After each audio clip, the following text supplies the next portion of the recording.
khát cần mừng mùi nạc chung ai dèl bên mừng hồi ăn cha ral cả rắc chi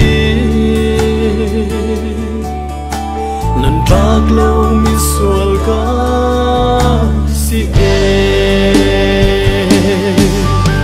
mi sual long bạc lâu ca long tu đang nem chung ca bông tu cả bôi ba nên tốt na sung big cần mừng na rol thobi azi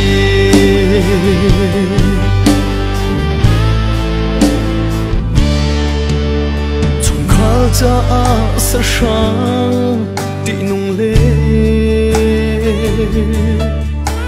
mình rót tu si vai ca rắc si chân em lê chung al na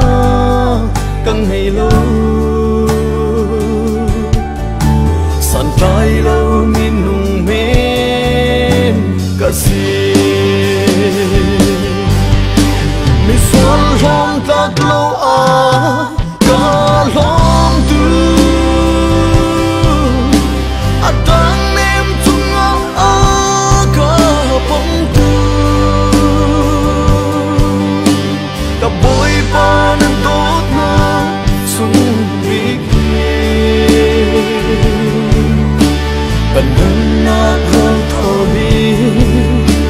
azi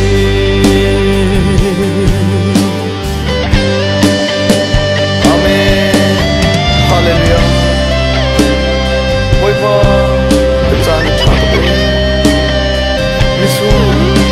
không tạc lâu aka không như ôi ba cả lòng tuế amen tận xuân na khi bôi ba năm mai tâm tư cất thụp khâu lâu lê ba u nào ni rót ni lê dầu chút lê nào cất mi cả gì